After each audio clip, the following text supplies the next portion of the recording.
Welcome to me నేస్తం. Upcoming రివ్యూలోకి వెళ్ళిపోదాం. యువరాజ్ని ఎలాగైనా సోనీ ట్రాప్లో పడేసి నిషికాని అలాగే కౌశికిని చాలా ఇబ్బంది పెట్టాలని దివ్యాంక అతిపెద్ద ప్లాన్ని జగదాత్రి తిప్పికొడుతుంది. దివ్యాంక దగ్గరికి వస్తుంది జగదాత్రి. నువ్వు నిషి ఫ్రెండ్వి, కానీ విలువల తెలియని ఆడదానివి అనగానే ఏ ఆపు అనగానే ఇటువైపు నిషిక దివ్యాంక చెంప పగలకొడుతుంది. ఛీ, నీది ఒక బ్రతికేనా అని అంటుంది. ఏ నిషి, అవసరమైనప్పుడు నా దగ్గరికి వచ్చావు, అవసరం తీరిపోయాక నువ్వు వెళ్ళిపోతే మరి నేను ఇలాగే చేస్తాను. ఈ దివ్యాంకంటే ఏమనుకున్నావు అనగానే ఛీ, ఇలా చేస్తారా ఎవరైనా? నిజంగా నీకు దమ్ముంటే నా ఇంటికి రావాలి, నన్ను ఏదైనా చేస్తున్నానని నా ముందు నిలబడాలి, కానీ ఇలా దొంగచాటుగా మగవాళ్ళని ట్రాప్లో చేసి ఇది ఒక బ్రతికేనా అని చెప్పి అంటుంది. నిషి, ఇప్పుడు అర్థమైంది కదా ఎలాంటి వారితో ఫ్రెండ్షిప్ చేస్తే ఎలా ముంచుతారో అనగానే అవును నిషి, ఇక్కడి నుండి యువరాజ్ని తీసుకువెళ్ళాలి, నాన్న అలాగే అందరూ కంగారు పడుతున్నారు అని అంటారు కేదార్.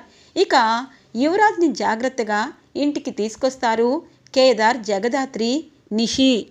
సుధాకర్ అలాగే వైజయంతి, కౌశికి అందరూ ఎదురు చూస్తూ ఉంటారు.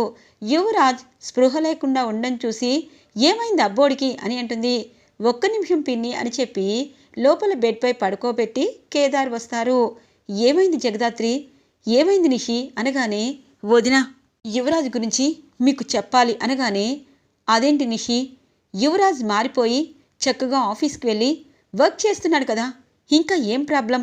ఇప్పుడేమో వాడు ఫుల్గా డ్రింక్ చేసి వచ్చినట్టున్నాడు అనగానే వదినా, నేను చెప్తాను అని చెప్పి అంటుంది.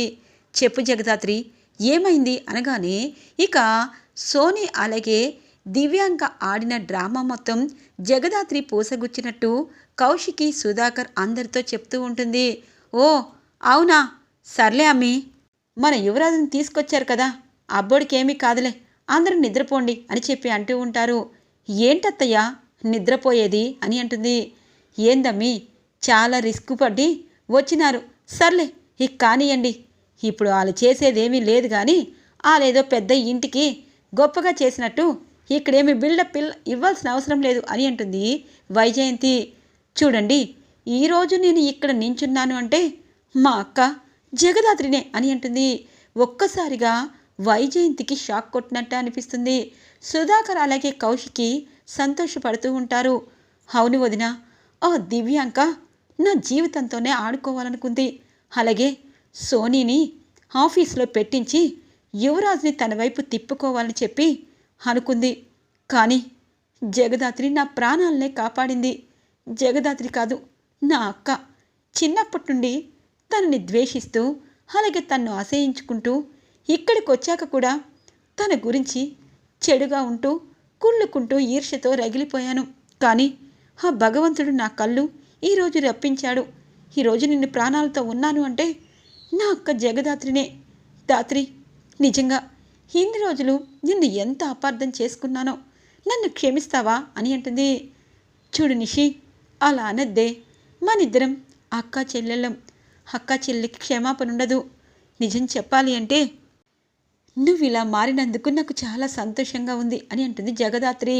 ఇక వైజయంతి ఒక్కసారిగా వీళ్ళిద్దరిని చూస్తుంది. అమ్మో, వీళ్ళిద్దరు కలిసిపోయారేంటి? అబ్బోడి విషయంలో నేను నిషికాని నా వైపు తిప్పుకున్నాను, ఈ ఆస్తి రావాలంటే నిషిక జగదాత్రి ఇద్దరు విడివిడిగా ఉండాలి, ఇదెలా అవుతుంది? నాకు కుదరదు. సార్లే అమ్మి, నిషిక ప్రాణాలు కాపాడినందుకు చాలా అంటే చాలా కృతజ్ఞతలు, ఇప్పటికే చాలా రాత్రి అయింది, ఎవరి దగ్గర పడుకోండి అని అంటుంది.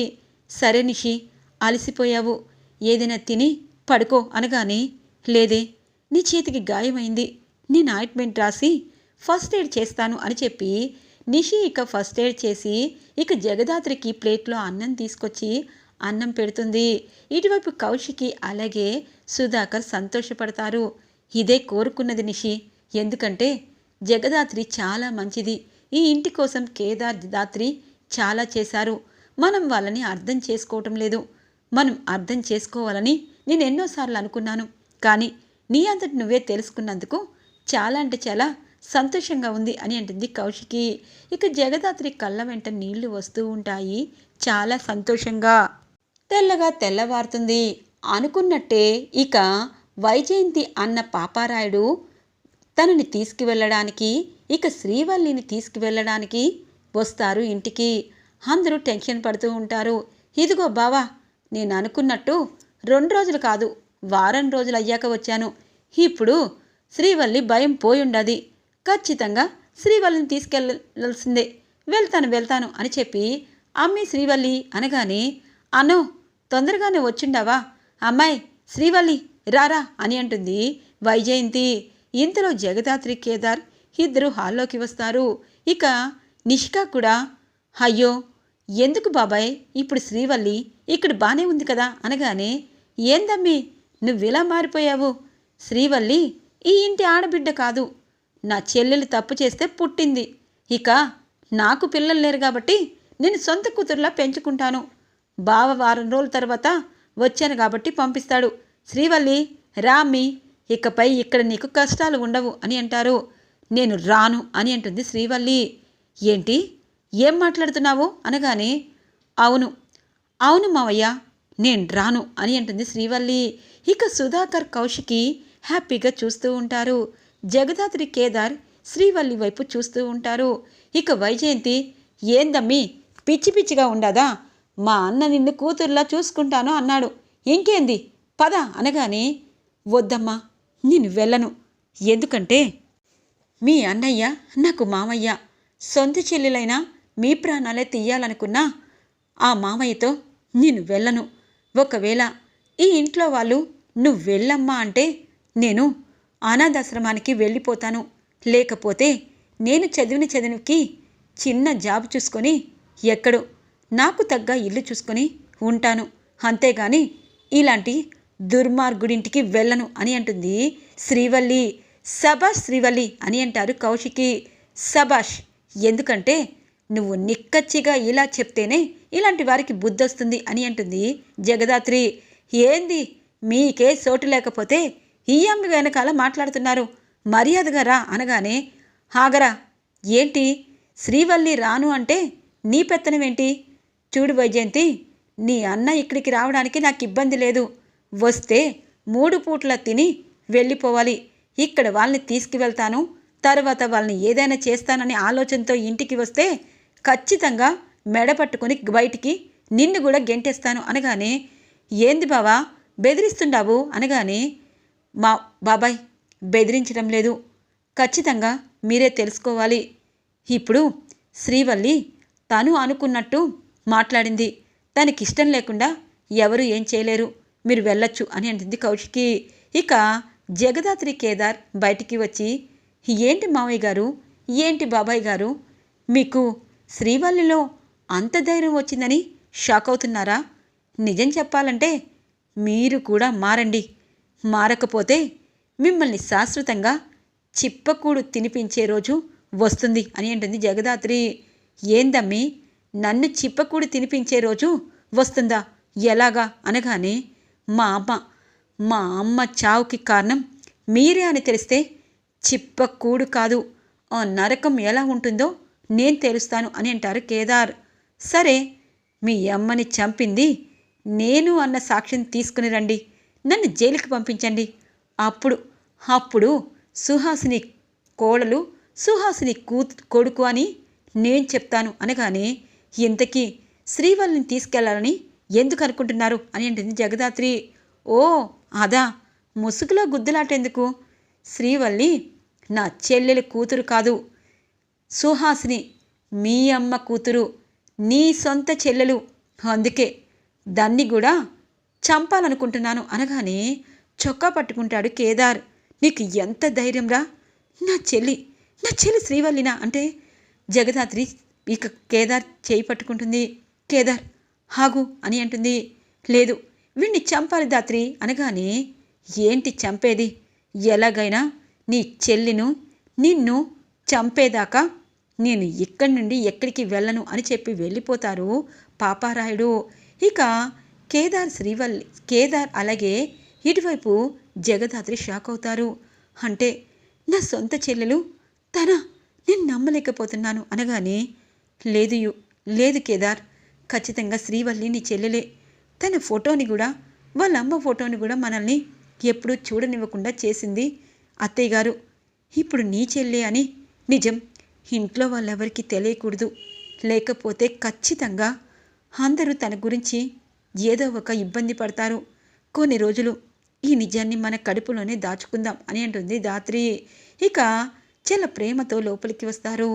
అన్నయ్య, వదిన వెళ్ళిపోయాడా? నిజం చెప్పాలంటే ధైర్యం చేశాను అనగానే, మంచి పని చేశావమ్మా అని చెప్పి ఇక పాపం శ్రీవల్లిని కౌగులించుకుంటారు. ఇక ప్రేమగా కేదార్, ఇక జగదాత్రి. వీళ్ళిద్దరూ అన్నా చెల్లెళ్ళు. ఖచ్చితంగా వీళ్ళ బంధం చాలా పవిత్రమైనది. అలాగే తన ఇంటి వారసత్వం కూడా కేదార్కి వచ్చేస్తే ఇక కేదార్ మనసులో చాలా సంతోషం ఉంటుంది అని చెప్పి అనుకుంటుంది జగదాత్రి. ఇక జగదాత్రి కేదార్ని చూసిన కౌశికి అంటుంది, చూడు దాత్రి, రేపు బోనాలు. మన ఇంటి తరపు మనందరం బోనమెత్తి అమ్మవారికి సమర్పించాలి అనగానే, అయ్యో వదిన, నాకు గుర్తుంది, రేపు స్కూల్ కూడా లేదు, ఆదివారం కదా అనగానే ఇక నిషిక అంటుంది, ఏ దాత్రి, మనిద్దరం త్వరలో తల్లులు కావాలి. ఎందుకంటే ఇంట్లో మన వారసులు రావాలి అనగానే, ఏందమ్మి, మీ అక్కతో పాటు నీకెందుకు, ఈ ఇంటికి నీ కొడుకే వారసుడవుతాడు అని అంటుంది వైజయంతి. అప్పుడే వారసుల గురించి మొదలు పెట్టారా అని అంటారు సుధాకర్. ఏందయ్యో, యువరాజ్ ఏకైక వారసుడు, అలాగే యువరాజుకి పుట్టిన అబ్బోడు కూడా ఈ ఇంటి మనవుడు వారసుడవుతాడు అనగానే, అలా ఎందుకు అనుకుంటారత్తయ్య, ఆడపిల్లలైతే వారసులు అనుకోరా, మగపిల్లవాడే కావాలా అని అంటుంది జగదాత్రి. ఓ, నీకంతగా బాగుంటే నువ్వు కనమ్మి ఆడబిడ్డని, నిషిక మాత్రం మగపిల్లవాడినే కంటుంది. ఏ నిషిక, మగపిల్లాన్నే కంటావు కదా అనగానే, ఎందుకత్తయ్యా, ఇంకా పుట్టంది కాకుండా ఎవరు పుట్టాలా అని మీరు నిర్ణయిస్తారా అని అంటుంది. ఇక కౌశికి, చూడు పిన్ని, పాత రోజుల్లో మాట్లాడద్దు, ఈ రోజుల్లో అమ్మాయి అబ్బాయి సమానమే కదా, అమ్మాయిలో ఉండేది అబ్బాయిలో ఉండేది ఒకే రక్తం, అలాగే ఈ రోజుల్లో అమ్మాయిలే పైకి వెళ్తున్నారు, అలాగే యువరాజ్కి ఎవరు పుట్టినా ఈ ఇంటి వారసులే అవుతారు అనగానే, అక్క, మరి నాకు పుడితే ఈ ఇంటి వారసులు కదా అనగానే అందరూ పాపం కేదార్ వైపు చూస్తారు. ధాత్రి అంటుంది, తప్పకుండా ఈ ఇంటి వారసుని నిచ్చేటట్టయితే ఈ ఇంటి వారసత్వం ఖచ్చితంగా సాక్ష్యాలతో సహా నిరూపిస్తాను కేదార్, నువ్వేమీ కంగారు పడద్దు అని అంటుంది. ఇంతలో శ్రీవల్లి వచ్చి, వదిన, మీకు ఎవరు పుట్టినా నేనే చక్కగా ఆడిపిస్తాను అనగానే, శ్రీవల్లి, నువ్వే ఆడిపిస్తావు, కానీ దానికంటే ముందు నీకు మేము పెళ్లి చేయాలి అనగానే సుధాకర్ అంటారు, ఏమ్మా ధాత్రి, మంచి సంబంధాలు శ్రీవల్లికి తీసుకొస్తున్నావా అనగానే, మావయ్య గారు, చాలా మంచి సంబంధం వచ్చింది. స్కూల్లో టీచర్, తను చాలా బాగా స్కూల్లో పాఠాలు చెప్పడమే కాదు, వ్యవసాయం, తను రైతు కూడా అనగానే, అవునా, అలాంటి సంబంధం అయితే చాలా బాగుంటుంది ధాత్రి అని అంటుంది కౌశికి. ఇదిగో బోనాలు అయిపోయాక అబ్బాయి వాళ్ళని ఒకసారి ఇంటికి రమ్మంటాము. కేదార్ నేను చూసిన సంబంధం, శ్రీవల్లికి ఖచ్చితంగా ఆ అబ్బాయి నచ్చితేనే పెళ్ళి ఓకే అవుతుంది అనగానే, అంటే శ్రీవల్లికి పెళ్లి చేసి ఈ ఇంటి వారసత్వం తీసుకొని ఈ ఇంటికి నువ్వు గొప్ప అయిపోతావా?